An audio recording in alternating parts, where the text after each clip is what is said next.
Throughout history, every culture and age has told stories of hauntings, visitations from beyond the grave. Whatever your beliefs, what cannot be denied is that the living are outnumbered by the dead. The tales you're about to witness are created from first-hand accounts. They portray the experiences of people who had no more reason to believe in ghosts than you. Is it possible that beyond our understanding there exists a darker world?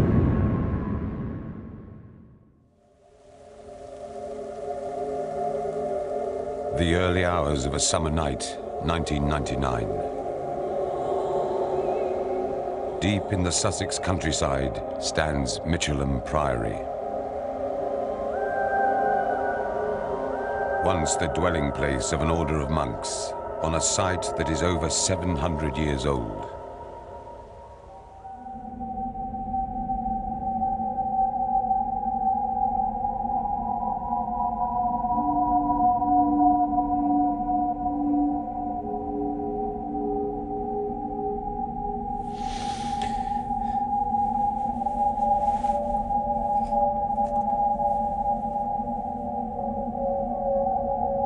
Please, please, stop! Why don't you leave me alone?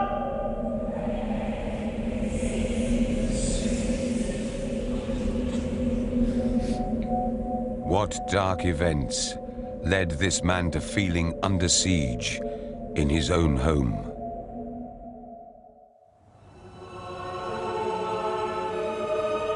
Only 2 weeks earlier, Chris Tuckett had first taken residence at Michelham Priory in his new role as property manager.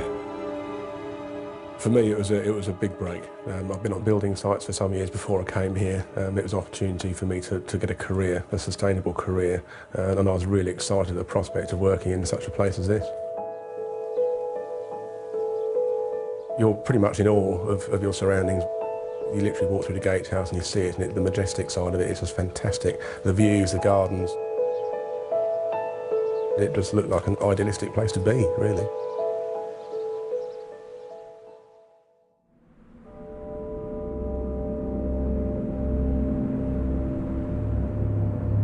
Yet, as early as his first night in the building, Chris began to think that perhaps all was not as it seemed.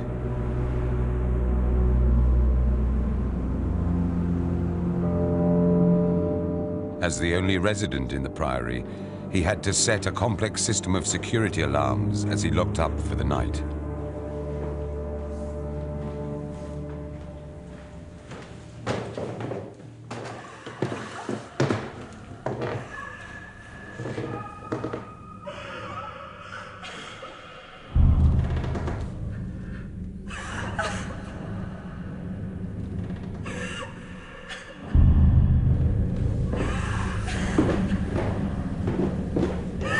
Initially, I thought I'd locked someone in.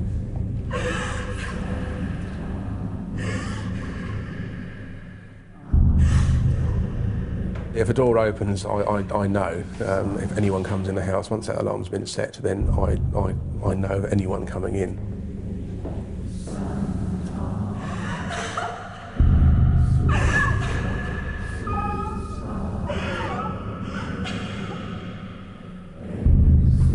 Each time Chris thought he had found the source of the woman crying, he felt the sound came from elsewhere.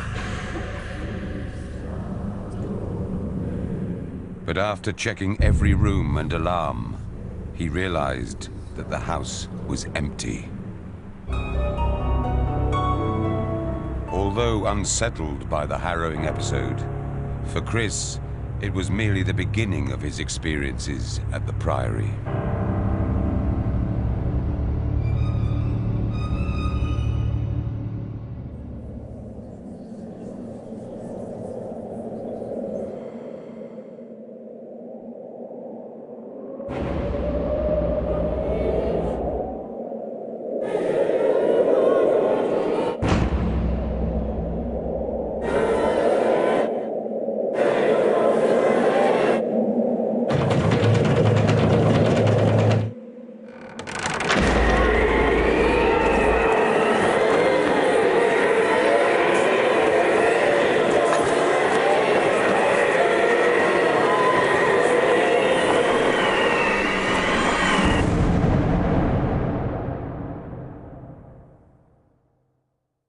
quickly as it came, it went. And it's not like it just stopped. It physically, you could hear it coming. It came into the room and it was gone again.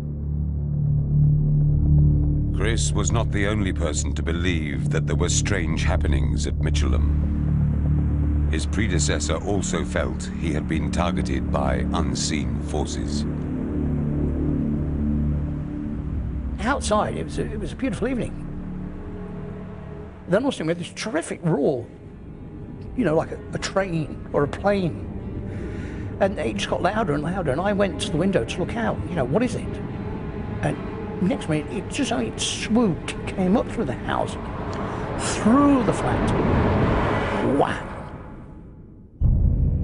Something had gone through the house, and it was gone.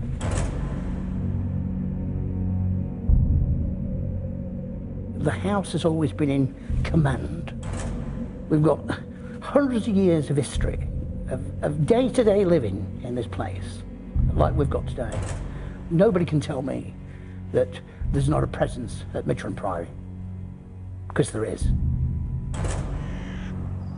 Fred came to believe that whatever resides in the Priory could strike out at anyone trying to settle there. It's their way of saying, we're here. And if things happen in their house, they react by, they don't like it.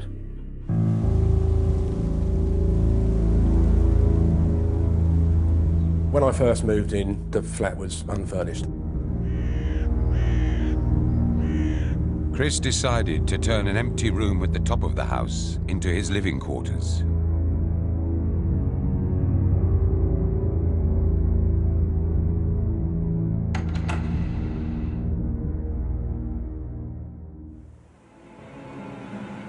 It was then that he felt that a presence was finally trying to drive him out.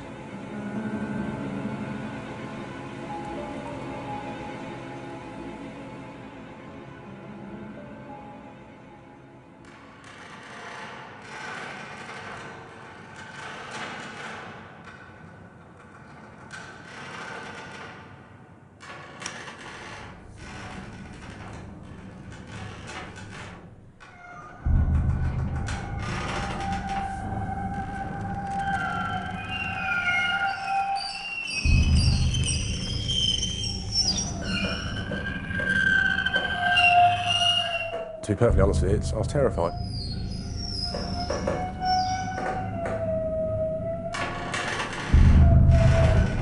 Once you've established that you are actually awake and this is really happening, very, very quickly your mind is overwhelmed by fear.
The bureau looked like it just moved 2 or 3 feet away from the wall where it was placed. I still can't believe I found myself in that situation. It was pure hell.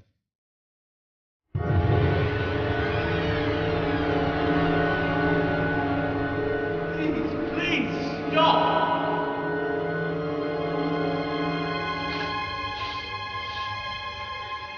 Why don't you leave me alone?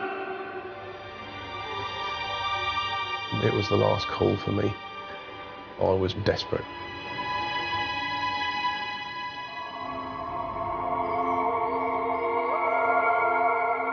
it did wear me down. The only way I could deal with it, and the way I did deal with it in the end, was to sit at the bottom of the stairs of the main house, and I found myself talking to a property, trying to make whoever it is here not feel threatened. But I wasn't going to change anything dramatically or drastically, and actually I was here to try and maintain and look after the place rather than being a threat. If that particular evening hadn't taken place, I'm sure I wouldn't be here now. Since that night, Chris has come to terms with life at the Priory, but he remains forever on his guard. It's a situation where I don't really want to know the ins and outs. I'm here for a blink in time, and I am just irrelevant in a scale of things, really, and I am here just for a blink. After all, it's their house, and I'm just a guest.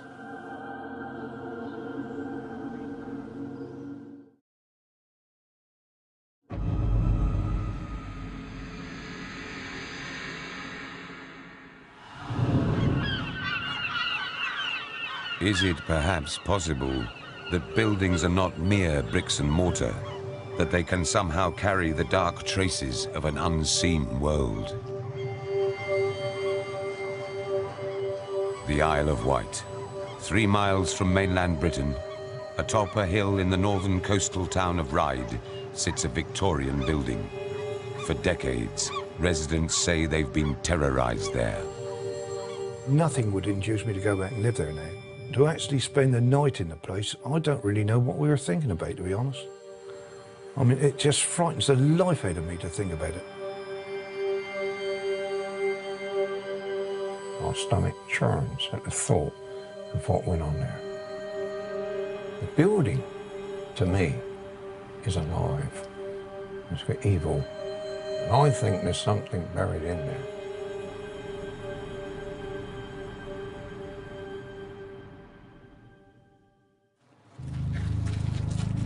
John and Margaret Oakley moved in to the top-floor flat of the converted Victorian house, and at first, nothing suggested the events that would unfold. It was a gradual thing, to be quite honest. It wasn't really until some major situations occurred that I came to realise there was something not quite right. There's something outside yourself that seemed to be there. Something in the darkness that you can't see and you don't know what it is.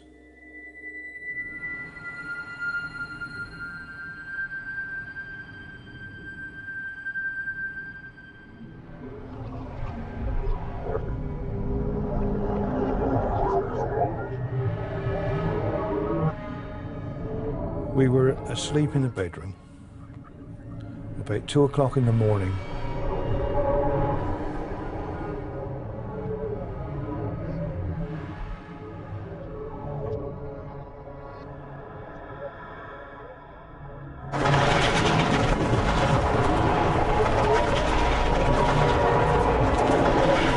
Was an attack, trying to envelop you. It was oppressive. I was paralysed with fear. I was frightened to put my hand out of the bed to put the light on, for wondering what I was going to see.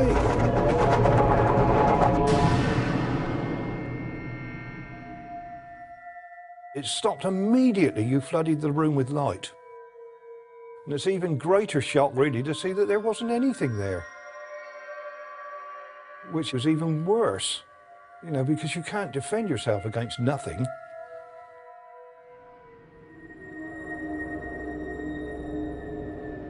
After that, I searched that flat.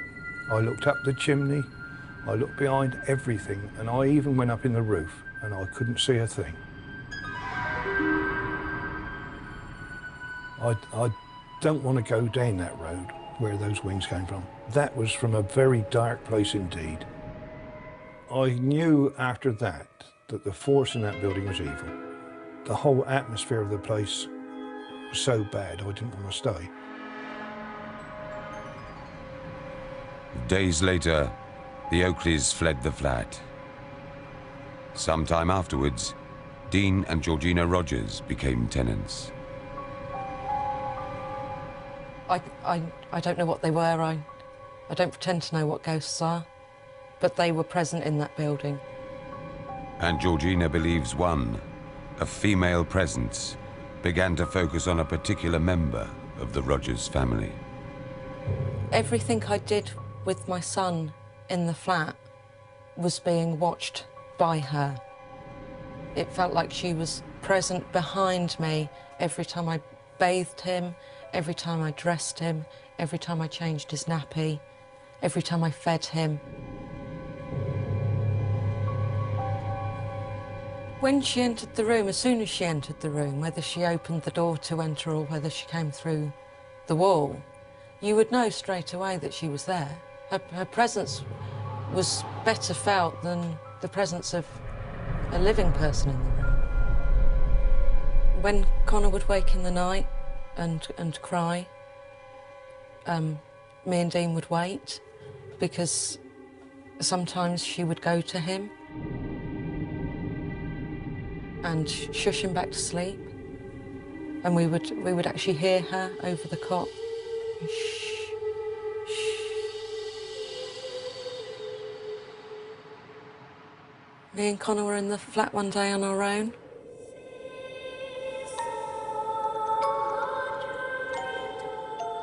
And he was playing up. And I lost my temper with him and shouted. Something that she regrets.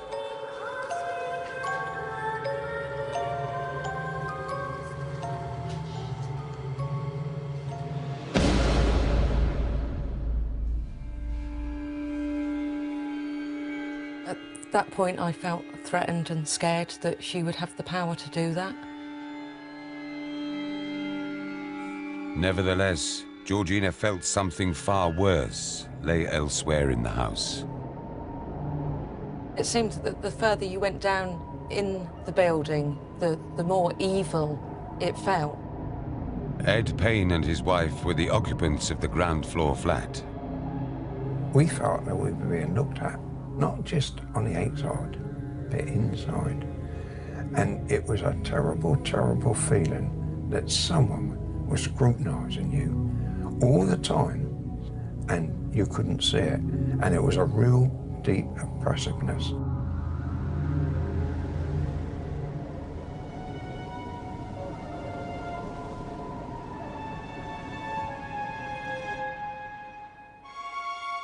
When I put my head on the pillow to go to sleep, I heard a banging noise. And it was though it was coming from an inside wall, someone trying to get out.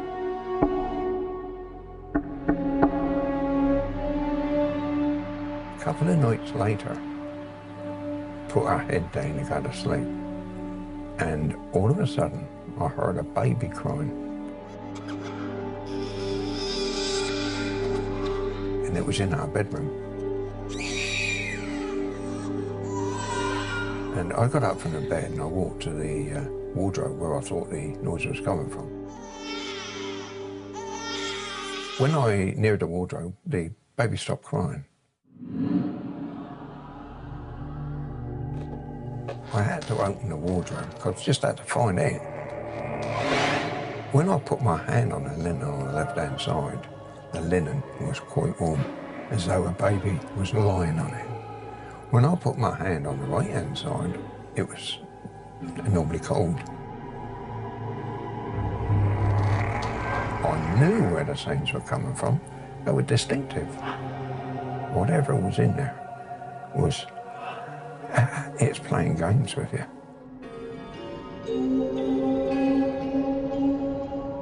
But if something was playing games with him, the games were about to become more terrifying. I went up to the hallway.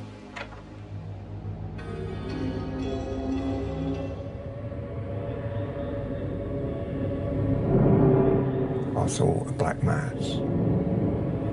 It was though you were being attacked, and I tell you, I was scared. I was frightened out of my wits. It looked evil. Obviously, I couldn't tell my wife. I didn't want to alarm her.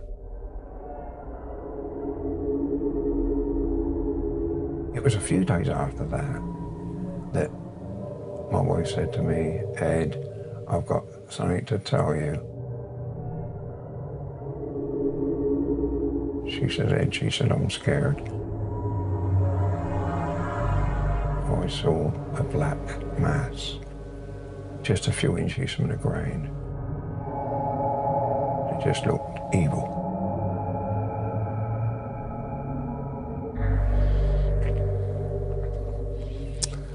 I can't go on.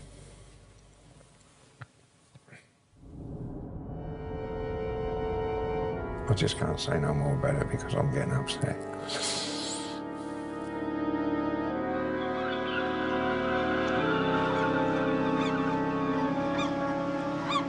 Ed's wife died 4 years later.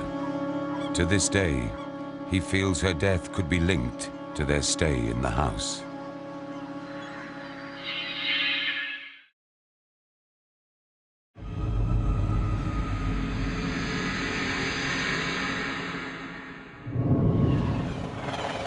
Stretching over 20,000 miles, through cityscapes and countryside to some of the most deserted and dark corners of the country, are Britain's railways.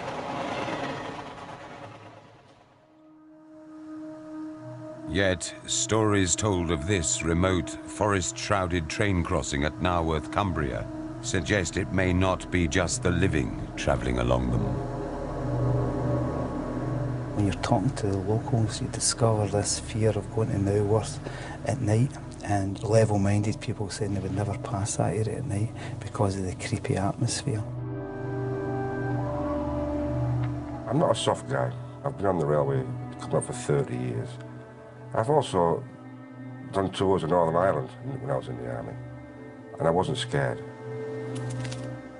But working it now within that wood, I was terrified. For signalman Dennis Simpson, what began as a normal night shift was to change his life forever. We used to go to Naworth when the engineers were working on the line. Stationed in this signal box in the dead of night, Dennis would have to walk up the track and lower the barriers to let trains pass the crossing.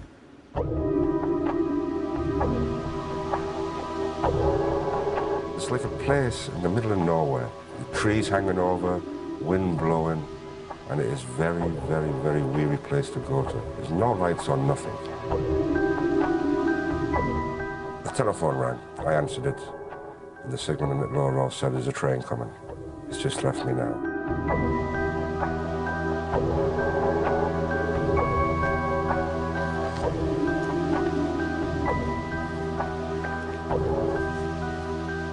Silence and darkness, that's all it was. And all of a sudden, just halfway up the track to the crossing,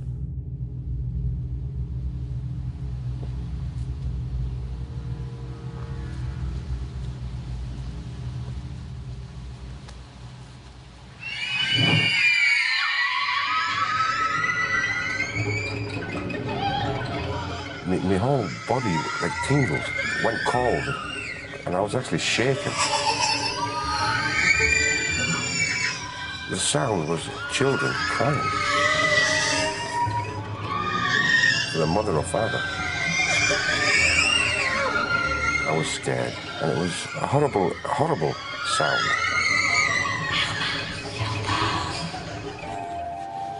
That's when I ran to the crossing to lower the barriers. Terrifying. Terrifying. I actually ran back to the signal box and locked the door. And I had to sit there in that box, and I was hoping there'd be no more trains to save us going back out. Dennis refused to work the crossing again. But he would not be alone in believing that the woods held a dark secret. One night, signalman Colin Metcalf headed to Naworth. I'd heard of rumours of Naworth being spooky and eerie, and I took it just to be as nonsense until the night I actually drove down. Rather than wait in the signal box surrounded by forest, Colin parked his car at the crossing, waiting for the trains to come.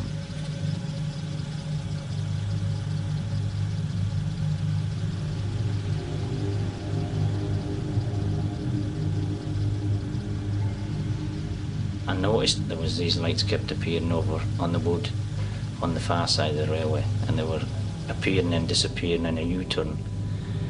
And I was trying to fathom out actually what the lights were for.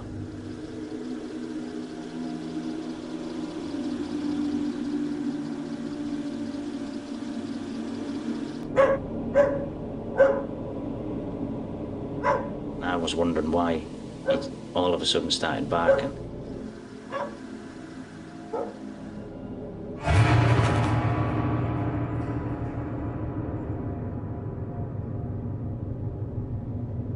Sitting with fear then.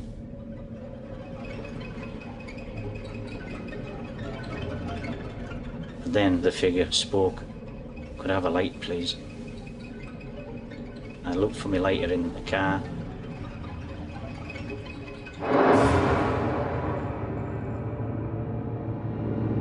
There was no figure there at all. It had disappeared. I was absolutely petrified. Had no time to walk away from the car, walk to the woods, or walk in front of the car. No way. I know what I seen. There was a figure there, and then there wasn't a figure there. After alerting headquarters, Colin raced from Naworth. Still troubled by his experience and looking for answers, Dennis Simpson turned to local historian Robert French. It was August the 30th, 1926. It was at 1:18 in the afternoon. The weather was clear. Everything was perfect. There was a charabanc, which was the early form of transport, early form of buses, was going on a pleasure trip, and it had to pass by Naworth level crossing. A new signalman had taken the job 7 days earlier, a Mr. Oliver. Yet, as the signalman opened the gate for the charabanc to cross the tracks, the trip turned to horror as a train sped towards it. The train was doing about 50 miles an hour when the collision occurred. The incident was of obviously horrendous nature when 8 local people died. Of the 8 killed, 4 members of the same family were among the dead. A Mrs. Campbell, her sister-in-law, and her 2 children.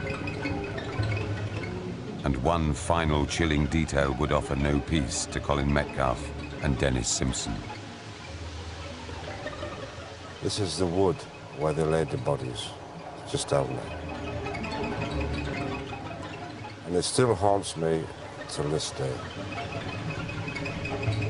I wouldn't like to go back again anyways. And I didn't go back from that night anyways. I totally refused to go back. I know there were 2 children crying and they were ghosts.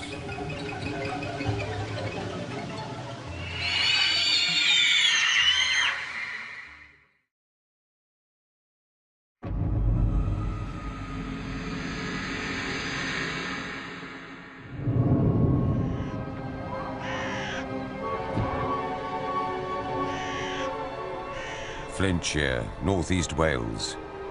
A land filled with dark and mysterious tales of spirits and hauntings finds perhaps its most chilling in the foreboding confines of a 17th century Jacobean mansion. Plas Teg. Plas Teg was originally built in 1610 by Sir John Trevor, and Plas Teg means fair house, fair mansion. But I think you could look at the house's history over the centuries, and it's got anything but a fair history. It's dark, it's gruesome, it's full of bloodthirsty deeds and sorrowful events. You have to remember that when Plas Teg was built, we're living in the age of witchcraft, when there was a great battle going on between the forces of Christian religion and the much darker, older pagan beliefs. It's noticeable in this house that Sir John Trevor, as far as we know, had a witch sign carved on the fireplace in the Great Hall. And this was designed to prevent evil spirits from coming in down the chimney. Now, looking at the history of the house, clearly it was one of those symbols that really didn't work.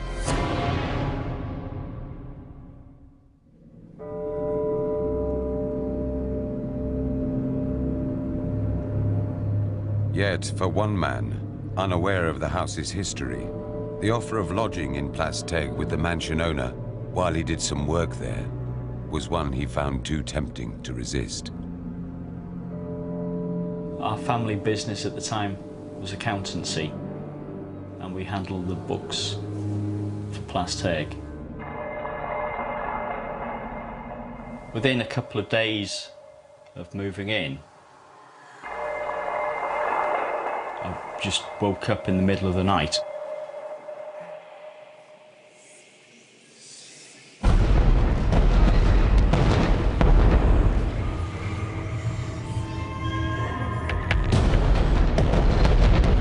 The sound was as if 20 or 30 people were stamping, thundering up and down on the floor above. It's just shock and great confusion. I mean, I knew there was just the two of us there in the house. But within a matter of days, Mark would become convinced that it was not just he and the owner that walked the mansion.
But now, it was not just Mark Ridgway who felt he was experiencing strange events. They were also reported on the road outside the mansion. I worked the area around Plas Teg Hall for about 15 years, and on a regular basis I used to get telephone calls and callers at the police station saying there was a woman walking along the dual carriageway near Plas Teg. I found it strange that every time I went there I couldn't find anything. I recall one instance where a young lady reported having struck a pedestrian on the road outside Plas Teg Hall, which resulted in the force sending out a helicopter and a search dog to look for a casualty.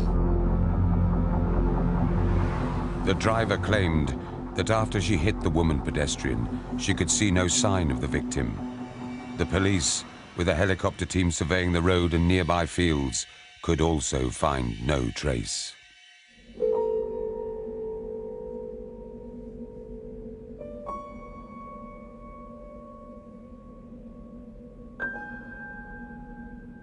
Mark Ridgway was facing his last night in Plas Teg.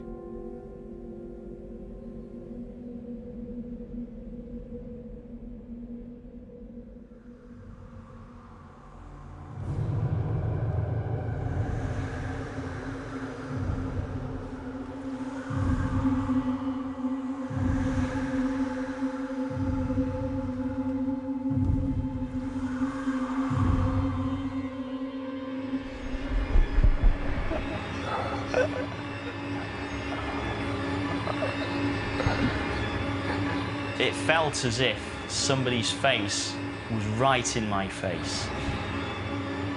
It was there.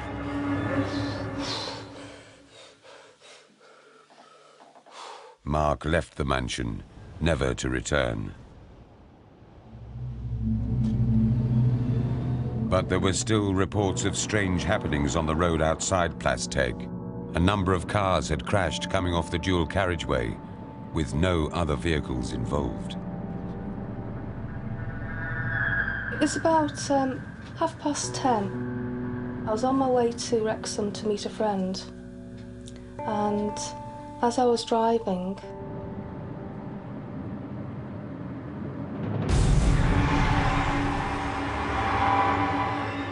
hit the brakes and skidded the car.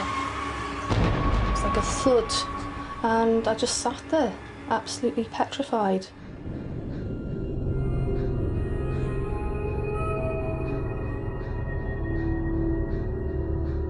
Half of me wanted to get out and look, but the other half of me, I just remember having my hands on the steering wheel and my knuckles were white. It's just an awful feeling to think that you've killed somebody.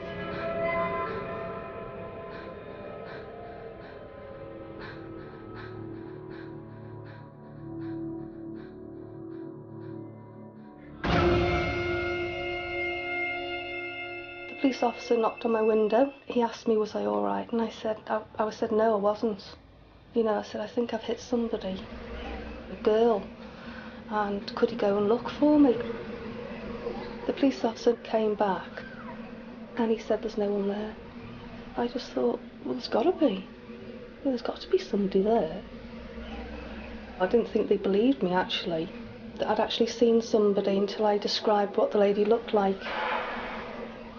And he said, well, haven't you heard? What? About the ghost? Could Plas Teg's dark history hold the key to the sightings on the nearby road? So John Trevor had a daughter, Dorothy, and as was common then, rich families would try to marry into rich families. And he had somebody lined up, a sort of nobleman with a good estate in Cheshire. Yet Dorothy did not agree with her father's plans for marriage and plotted to run away with her true love, a local farmer's son. Now, a week before they eloped, Dorothy took some family jewels and hid them in the well nearby to the house. Dorothy and her lover arranged to make their escape under the cover of night. But first, she walked alone to retrieve the hidden jewellery that would fund their future happiness. She made her way to the well in the dark, and because she obviously couldn't show a light in case someone saw where she was going, she couldn't find the hiding place. And in her panic to find them, slipped and fell down the well. As Dorothy lay in darkness, her distraught lover thought that he had been jilted. The farmer's son hung himself from the tree where they'd arranged to meet, and barely 2 days later, Dorothy's body was finally recovered from the well, where she'd died. Does local folklore offer too convenient an explanation that the figure seen by drivers is the ghost of the tragic daughter? Perhaps.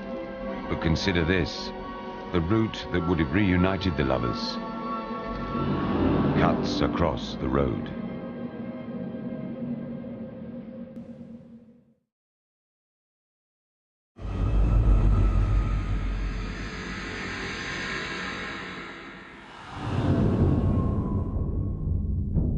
Mid-19th century Britain, Swindon Railway Works, where thousands of men would risk their lives in brutal and dangerous conditions, toiling to build transport for a new age.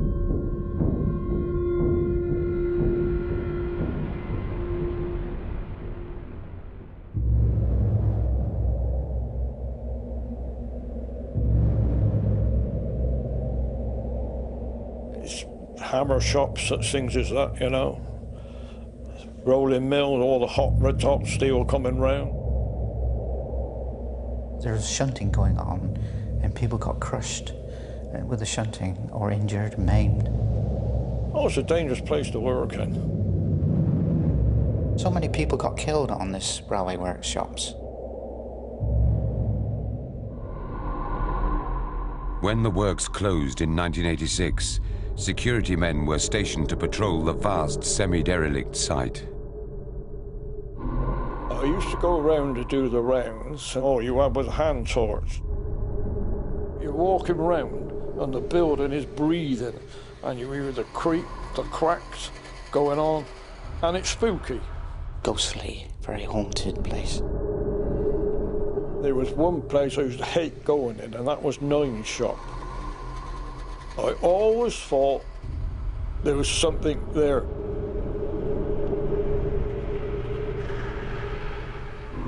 And the guards soon began to feel that they were not alone.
For backup.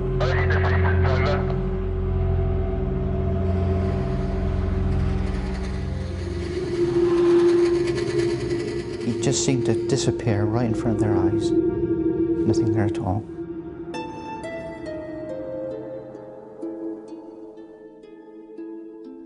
They more or less broke down in fear.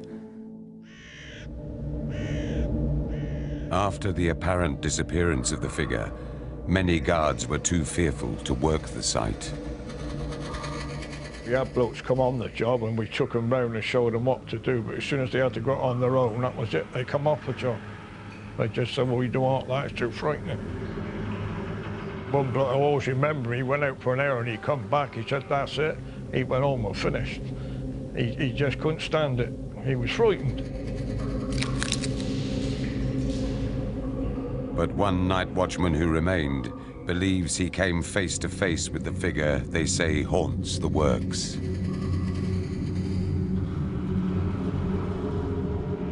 I couldn't tell you that this night was any particular, in any way different to any other night.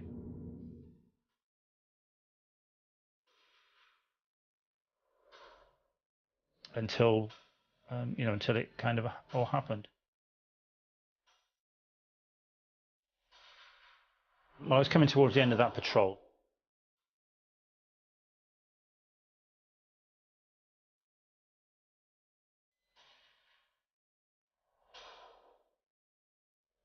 And as he was coming down the stairwell, I caught a movement at the corner of my eye. he saw a figure. This figure was looking into the inside of this clock.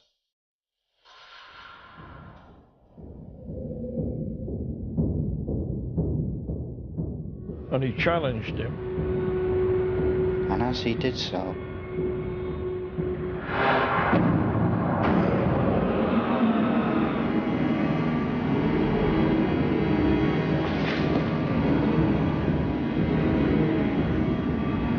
It wasn't even so he vanished, he just suddenly wasn't there anymore.